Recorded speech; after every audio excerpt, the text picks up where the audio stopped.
दोस्तों मैं आगे बढ़ते हुए जैसा कि गोपाल शेट्टी जी स्लम पे काफी अच्छा काम कर रहे हैं।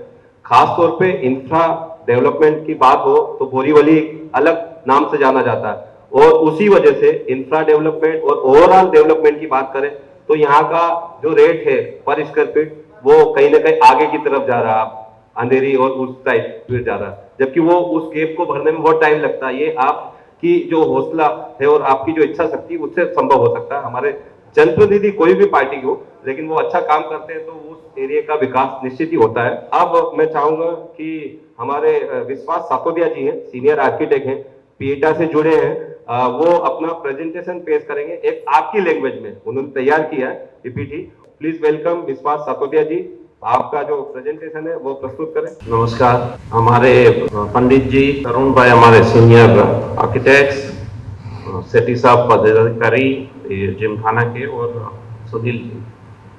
मेरे मैं क्वालिफाइड आर्किटेक्ट हूँ और मेरी ज़्यादा प्रैक्टिस स्लम रीडेवलपमेंट की ही है, और आज इसी के सब्जेक्ट में मुझे बोलने का अवसर दिया गया है। तो जो स्लम के बारे में या स्लम डेवलपमेंट के बारे में, उसको दो तीन फेजेस है। एक तो स्लम जो जनरेट हुआ है उसकी जीनेसिस क्या है, उसमें ज्यादातर तो सोशल अवेयरनेस और वो फैक्टर तो हमारे इंजीनियर साहब ने कवर कर ही लिए हैं।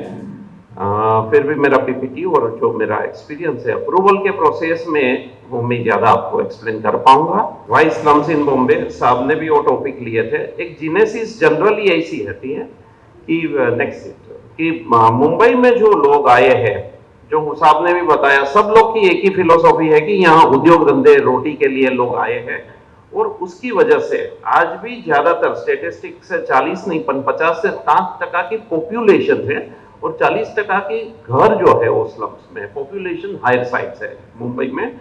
और वो इतना बड़ा फोर्स है करोड़ों की सिटी में कि उनके लिए जो भी कर सकते हैं वो ये गवर्नमेंट ने by way of the implementation बहुत ही अच्छा किया है। और वो जो अपॉर्चुनिटीज नहीं मिली, माइग्रेशन हुआ, वो टॉपिक अभी सबको ज्ञात है, तो उस टॉपिक को मैं रिपीट नहीं करूंगा। एंड ज्यादातर फिर नेक्स्ट में जीनेसिस में, हाँ वो एक रखिए, जीनेसिस में बैक जाइए कि अफजल पुरकर साहब की कमेटी में 1995 में जो बहुत ही अच्छा स्टडीज करके इंप्लीमेंट किया, जहां लैंड एज ए रिसोर्सेज, ये खाली मुंबई में संभव है, बाकी कहीं पे भी ये संभव नहीं है, क्योंकि यहाँ के साहब ने जो अभी बताई पंडित जी ने कि कीमत की वजह से वो संभव हुआ है, और फ्री में घर मिलने का प्राविधान हुआ है, और वो आज सक्सेसफुली चल रहा है। वही अफजल पुरकर कमेटी साहब की जो रिपोर्ट्स की वजह से है। जो स्लम की हालत तो सबको नेक्स्ट मैन मेड हजार्ड हो, सब साहब ने कवर कर लिए हैं, आज वो फोटोज होती। डिफिकल्टीज स्लम के बारे में तो जो रहते हैं वो उसको पता है, फिर भी बोल दूं कि काफी अभी मलाड में ही गए साल जो बड़ा स्लम में फायर लगी थी, लोगों की सब झोपड़ियां चली गई, रोड पे आ गए, तो इंफ्रास्ट्रक्चर नहीं पहुंचती है। इवन मलाड में हमने काफी काम किया कि जहां पे इतनी डिफिकल्टी होती है कि मृत्यु के बाद भी बॉडी को लाने के लिए जोली में लाना पड़ता है। स्लम की डिफिकल्टीज को तो आप सोच ही नहीं सकते हो।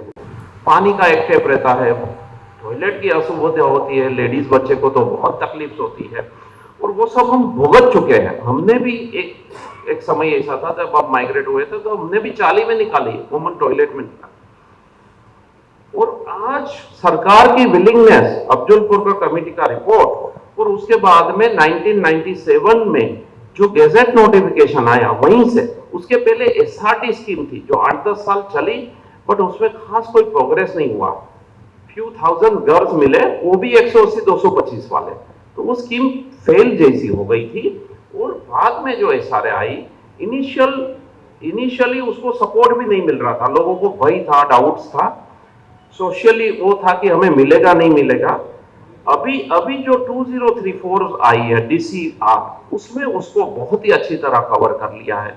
जो साहब ने भी बताई है कि उसमें प्रोविजन ऐसा रखा है कि झोपड़ी पात्र होवे या नहीं होवे, उसके लिए घर फिक्स है।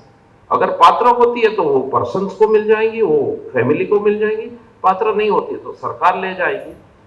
सो अभी के प्रोविजन बहुत अच्छे रखे हैं। मेनली स्लम वाले को क्या क्या मिलना चाहिए वो भी डीसी रेगुलेशन में कवर्ड है। मैं जस्ट आपको एक जनरल लैंग्वेज में बता रहा हूँ, टेक्निकली तो प्रिंटेड बुक्स है ही सब। उनको पहले 269 के घर मिलते थे, अभी रेसिडेंस को 300 के घर मिलेंगे, 27.88 स्क्वायर मीटर। कमर्शियल वाले को जो जितनी जगह है उतनी मिलेगी, कीमत 225 मिलेगी। उसके ऊपर की जगह के लिए जो बड़ा मसला कहां आता है कि उसके ऊपर की जगह के लिए डीसीआर में प्रोविजन नहीं है, फंड लोग अपील करते हैं और बिल्डर को वो रीजनेबल भाव से कमर्शियल जगह देने के लिए प्राधिकरण एसआरए अथॉरिटी हेल्प करती है केस बाय केस, बिकॉज वो जनरल रेगुलेशंस में कवर नहीं है।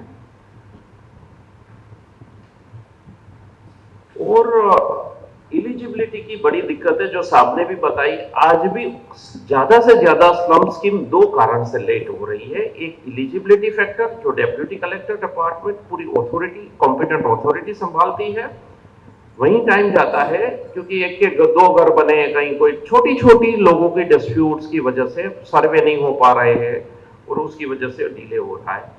तो वो भी गवर्नमेंट ने डीसी रेगुलेशन में प्रोविजन रख दिया है कि भाई जितने घर है उसके सामने प्रोविजनल पीएपी है। वहां कोई टेक्निकली कोई दिक्कत नहीं है, पर सर्वे और एनेक्चर में जितनी स्लम ड्वेलर्स की सोसाइटी पदाधिकारी जो उनको हेल्प करेंगे उतनी फास्ट एनेक्चर निकलेगी, उतनी ही एलओआई आईओडीसीसी मिलती जाएगी। और रिसेंटली जो 2011 के बाद में 2006 से रूल लगी थी, पर 2010-11 से बहुत है, एमओएफ की रिक्वायरमेंट है। Ministry of environment and forest 20,000 metre के ऊपर की जो स्कीम की कंस्ट्रक्शन जा रही है उसकी वजह से भी स्लम स्कीम को दिक्कत बहुत आ रही है।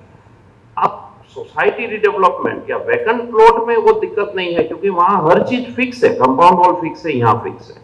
यहाँ तो पात्रता ही फिक्स नहीं है, किसकी दुकान 6 महीने के बाद पात्र होती है, किसी का घर पात्र होता है। तो वो सब चेंजेस एमओएफ वाले अथॉरिटी नहीं समझती है।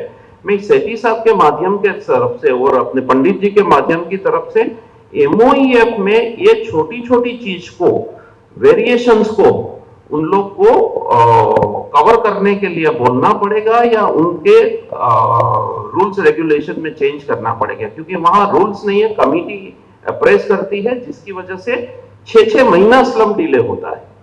और सब पात्रता जिसकी है वो अपने झोपड़ी धारक है, वो लड़ाई करके जीत के लाते हैं एजीआरसी से।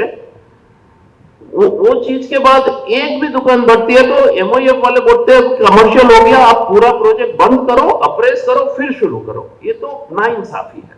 ये एक चीज माध्यम सर के माध्यम से हमें उठाना है, क्योंकि टेक्निकलिटी में जो घर अभी बनते हैं उसमें प्रोसीजर में ऐसा है कि जैसे 300 फुट कारपेट हुई, पैसेज हुए, फ्लोर प्लेट बढ़ी, उसकी वजह से almost 45 to 50% areas slum dwellers को चली जाती है।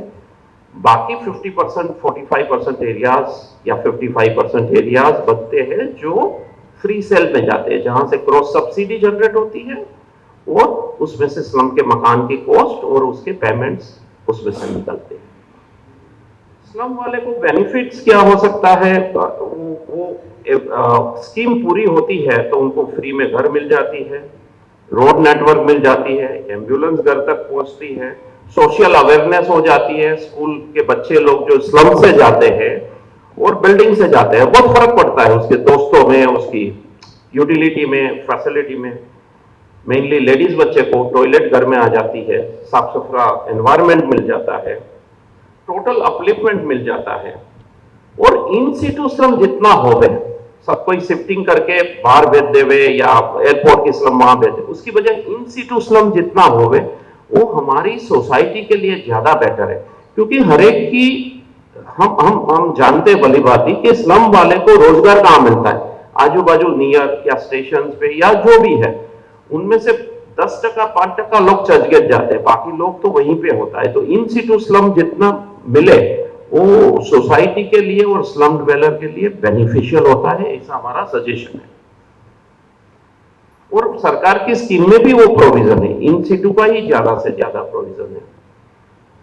और आज तक की स्टेटिस्टिक पंडित जी ने भी दिया, बट मैंने एसआरए से अप टू से स्टेटस लिया है कि अभी तक जो है 2100 से भी ज्यादा प्रपोजल है, सबमिटेड है, उसमें से रनिंग 2100 है, जिसमें 4 लाख घर के प्रोविजन है, 3,92,000 रफली।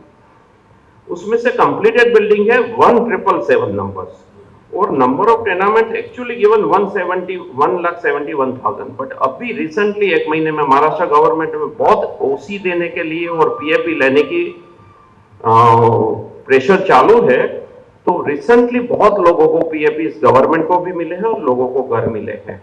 और काफी स्कीम्स पहले स्लम थी और वो सबको ज्ञात है, बट खाली एक साइटेशन में इन्हें रखा हुआ है।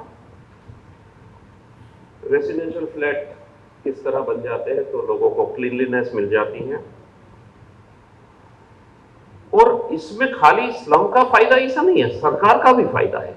एडवांटेज गवर्नमेंट है, लोकल बॉडीज को है, क्योंकि एक तो लोगों को स्कूल, हॉस्पिटल, डीसीआर, जैसे मेरी यहाँ बोरीवली में सामने एक स्कीम बन रही है जिगर वोरा की, उसमें पूरा 100% रोड खुल रहा है जो साई बाबा से लेके यहाँ तक कनेक्ट कर रहा है, गार्डन खुल रहा है, रिजर्वेशन जो पीछे है आधा, जो स्लम वाले को अच्छा घर मिल जाएंगे तो रिजर्वेशन खुल जाएंगे, स्कूल के रिजर्वेशन से, मार्केट हमने कहीं लिंक रोड पे दिया है, गोपाल साहब के माध्यम से ही दिया है पिनाकिन साहब।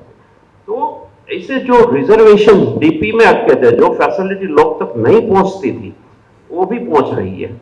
और उसके लिए टेक्निकली चीज जो है वो गवर्नमेंट ने राइट ऑफ अटमेंट डेवलप 3310 का पूरा रेगुलेशंस बनाया है, वो टेक्निकल चीज है, वो तो आपको शेयर करने की नहीं है, वो लड़ाई हमारी है सरकार से पास कराने की। बट उसमें छोटे छोटे प्रोविजन इतने अच्छे रख दिए हैं। इसमें एक प्रोविजन ये भी है कि 3310 में अगर आपकी कहीं पे एवरेज एरिया में स्कीम है जहां सेल का सपोर्ट नहीं मिलता है, तो 3311 के साथ आप उसको क्लब कर सकते हो, जिसके लिए प्रणव साहब बोलने वाले हैं। तो उसके माध्यम से भी क्रॉस सब्सिडी में फंड जनरेट हो सकती है, वो भी एक टेक्निकल प्रोविजन इस डीसी रेगुलेशन में इनबिल्ट है। कॉर्पोरेशंस को टैक्सेस मिलती है, गवर्नमेंट को रजिस्ट्रेशन में से रेवेन्यू मिलती है, क्योंकि जितने घर बने सेल हुए उसमें जीएसटी मिलेगी और टैक्सेशन मिलेंगे, इंफ्रास्ट्रक्चर क्लियर हो जाएंगे।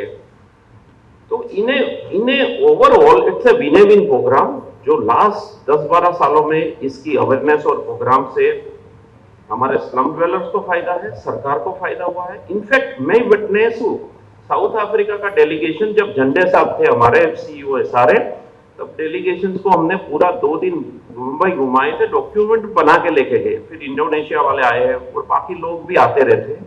ये खाली सक्सेस प्रोग्राम मुंबई में ही है, बाकी कहीं पे भी लैंड की जो क्रॉस सब्सिडी यूज करके अफजलपुर कमेटी साहब ने जो प्रस्ताव रखा था, वो बाय एंड लार्ज अभी सक्सेस की तरफ जा रहा है। जय हिंद, जय महाराष्ट्र, थैंक यू। तो आज हम जो मौजूद हुए, ये पहल है हमारे लोकप्रिय सांसद गोपाल शेट्टी जी की कि रीडेवलपमेंट होना चाहिए, मुंबई का रीडेवलपमेंट होना चाहिए, हाउसिंग सोसाइटी हो, स्लम हो। तो स्लम पे हम बैठे और हर 2 महीने में हम बैठते हैं यहाँ पे और अवेयर करते हैं, एजुकेट करते हैं। मैं आगे बढ़ते हुए मैं गोपाल शेट्टी जी का एक बड़े सारे पे निर्णय हुए हैं, वो उसके बारे में जानने के लिए, वो तो आज मौजूद नहीं है, बाहर है, लेकिन मैं चाहूंगा दिलीप पंडित जी उनके बारे में बताएं। एक महत्वपूर्ण निर्णय था 2000 से 2011 का सशुल्क घर देने का, ये इसके अलावा बहुत सारे ऐसे निर्णय हैं। आज के शानदार ऐसे कार्यक्रम में जो आयोजक है ऐसे शर्मा जी, हमारे तरुण भाई, जकोटिया जी, प्रणव भाई, और जिन्होंने अभी बहुत अच्छा मार्गदर्शन किया सीमेंट के बारे में पूरी जानकारी दी। ऐसे हमारे मतलब पहले ही उन्होंने बताया कि वे गोपाल जी को करीब 30 साल से जानते हैं और हमारे पोईसर जिमखाना के ट्रस्टी, वैसे मैं भी ट्रस्टी हूँ, तो पोईसर जिमखाना चलता है। तो उसके बाद में आप सबने देखा होगा कि मुंबई में सबसे ज्यादा ओपन स्पेसेस अगर कहीं है तो फिर बोरीवली में। और अभी तरुण भाई से मैं बात कर रहा था कि हाँ सही में यहाँ पर मैदान है, तो बोल रहे थे ऐसी कोई भी चीज नहीं है जो बोरीवली में नहीं कर सकते, बड़े से बड़े प्रोग्राम कर सकते। और अभी गरबा कुछ दिन पहले हुआ तो आपने देखा होगा 6-7 बड़े बड़े गरबे यहाँ पर ही संपन्न हुए। तो इस तरह का बड़ा इंफ्रास्ट्रक्चर जिनके माध्यम से हुआ, ऐसे हमारे गोपाल शेट्टी जी, जो मेरे से भी ज्यादा कुछ लोग आप लोग जानते हैं उनको, तो ऐसे आज यहाँ पर नहीं है, क्योंकि वहाँ पर बंड संघ का एक बहुत बड़ा कार्यक्रम कर्नाटक में हो रहा है और वहाँ पर वो गए, तो इसलिए आज नहीं है। लेकिन अगली कार्यक्रम में उनकी सुविधा देखकर जब भी कार्यक्रम होगा तो वो रहेंगे। ऐसा है कि यहाँ पर मैं देख रहा हूँ कि जो लोग हमारे ऑफिस में आते हैं उसमें से कुछ लोग यहाँ पर आए और उनका विषय रेलवे पटरी के संबंधित है। तो वो एक अलग विषय है जो एसआरए के रिलेटेड है, लेकिन इंफ्रास्ट्रक्चर के ज़्यादा रिलेटेड है, तो उनका एक विषय है। फिर उसके बाद जो विषय है वो जनरली हम लोग अटेंड करते रहते हैं और गोपाल जी के नेतृत्व में हमने देखा है कि एसआरए के बहुत सारे आंदोलन हमने किए और उन आंदोलन करते करते 2014 में पहली बार जब हमारी सरकार आई, केंद्र में आई, मोदी जी के नेतृत्व में आई, उसके बाद देवेंद्र फडणवीस जी के नेतृत्व में भी आई और दोनों ने मिलकर जो सबको घर मिलना चाहिए उसके लिए बहुत कोशिश की। और जो राष्ट्रीय धोरण हुआ पंतप्रधान आवास योजना का, उसके तहत तो गांव खेड़े में जहां पर जमीन थोड़ी सस्ती है, क्योंकि मुंबई में जमीन बहुत महंगी है और मुंबई में एसआरए स्कीम होने के कारण पंतप्रधान आवास योजना का काम उतना नहीं चलता है, बल्कि नहीं चलता है तो आउटस्कर्ट में एमएमआर एरिया में चलता है, लेकिन यहाँ पे मुंबई में नहीं हो रहा है। लेकिन आपने देखा होगा कि पूरे देश में जब हम घूमते हैं तो वहां पर पंतप्रधान आवास योजना के तहत लोगों को घर मिल रहे हैं और बड़े अच्छे घर मिल रहे हैं, सस्ते में मिल रहे हैं। और जैसा कि अभी इन्होंने कहा कि टिकाऊ घर, मतलब वो घर में रहने की भी एक मजा आया, ऐसा घर हर इंसान को मिले, उसके लिए मोदी जी हमेशा प्रयास करते। उसी तहत 2017 में स्लम का एक एक्ट जो है महाराष्ट्र सरकार का वो पारित हुआ और उसमें देवेंद्र फडणवीस जी ने जितने भी लूप होल्स थे स्लम के बारे में उसका एक प्रॉपर धोरण जिसको बोलते हैं, पॉलिसी बोलते हैं, वो किया। और उसके बाद हमने देखा कि इस पूरे स्लम के जो प्रोजेक्ट्स है उसको एक गति प्राप्त हुई और साथ ही हमने ये भी देखा कि लोगों को बहुत सारे घर मिले, जैसे कि 430 या 480 स्क्वायर किलोमीटर के इस मुंबई शहर में लगभग 40% से भी ज़्यादा लोग स्लम में रहते हैं। पॉपुलेशन के हिसाब से अगर देखें तो बहुत ज़्यादा लोग रहते हैं और उनको अगर हमने पूरा आज तक का स्टैटिस्टिक देखा तो समझ में आता है कि लगभग 14 लाख घर स्लम के हैं, स्लम और चाली मिलकर, जो स्टैटिस्टिक अगर मेरा गलत नहीं होगा तो, और 2-2.25 लाख लोगों को ही आज तक घर हम दे पाए। एसआरडी 95 से 2 लाख मिल चुके हैं लोगों को घर, और जो आह्वान है वो आगे का है, मतलब अगर 14 लाख से माइनस करते हैं तो लगभग 10-12 लाख लोगों को घर देना बाकी है और ये बहुत बड़ा आह्वान है। और इसके लिए पॉलिटिकल पार्टी करके भारतीय जनता पार्टी, देवेंद्र फडणवीस जी और खासकर हमारे जो सांसद है यहाँ के, जो कि एक स्लम में उन्होंने 50 साल तक की जिंदगी बिताई और उसके बाद स्लम का हर अनुभव जिनके पास है, हमेशा लड़ते रहते। और इसमें 2-3 बातें, जो भ्रष्टाचार की जो बात एसआरए में थी उसके खिलाफ बार बार ऑनलाइन किस तरह हो, ऑटोमेटिक अप्रूवल्स किस तरह से हो, इसके लिए उन्होंने कोशिश की। और डेटम लाइन जो है 95 की डेटम लाइन थी जिसको 2000 किया गया था, लेकिन 2000 से लेके 2011 ये डेटम लाइन बनाकर जो लोगों को मतलब सशुल्क भी घर मिले 2000 तक, जिनका 2011 तक भी जिनके घर थे, तो इसके बाद कभी भी घर वापस स्लम नहीं बने, उसकी कोशिश भी करेंगे। और ये जो स्लम का अभी थोड़ी देर पहले ही आर्किटेक्ट जकोटी जी ने बताया कि भाई इसका शुल्क भी नक्की हो गया है। 2,65,000 रुपए में अगर घर मिलता है किसी को तो कोई भी ये पैसा दे सकता है, स्लम वाला भी, क्योंकि आजकल जो कमाई है थोड़ी सी बढ़ी भी गई है और देश का विकास भी हो रहा है, इंफ्रास्ट्रक्चर में भी हो रहा है, यहाँ पर भी हो रहा है। तो इस तरह की सुविधा, और जल्दी से जल्दी एनेक्सर 2 जो कि सबसे बड़ा तकलीफ है एसआरए के अंदर, तो इलिजिबिलिटी की जो तकलीफ है उसको भी जल्दी से जल्दी दूर करने के लिए बायोमेट्रिक पूरे मुंबई शहर का स्लम का करने का काम, और उसके पीछे हम लोग लगे हैं। और बायोमेट्रिक सर्वे होने के बाद ऑटोमेटिक किस तरह से एनेक्सर 2 जल्दी से जल्दी बने, इसके लिए भी कोशिश हो रही है। और बहुत ही जल्दी एनेक्सर 2 का जो मैटर है, जो सबको तकलीफ देता है, पात्रता अपात्रता का, हाँ, वो विषय भी जल्दी पूरा करेंगे। तो पूरी हमारी भारतीय जनता पार्टी जो मोदी जी ने कहा है कि सबको घर मिलना चाहिए, उसके लिए कोशिश करती रहती है। हमारे सांसद पूरा दिन उसी के लिए कोशिश करते रहते हैं और कार्यकर्ता भी लगे रहते हैं। आज मोदी जी का भाषण था 11 से 11:30 बजे तक, तो वो भाषण पूरा करके कुछ लोग आ सकते हैं, या उसी वजह से थोड़ा सा कार्यक्रम डिस्टर्ब हुआ है। अगली बार हम इसका ध्यान रखेंगे और इस बहुत अच्छे आयोजन के लिए शर्मा जी का और सभी जो नामवंत यहाँ पर जो आर्किटेक्ट है उनका मैं स्वागत करता हूँ, कोयसर जिमखाना की ओर से, भारतीय जनता पार्टी की ओर से और गोपाल शेट्टी जी की ओर से। और मेरा वक्त समाप्त करता हूँ। जय हिंद, जय भारत।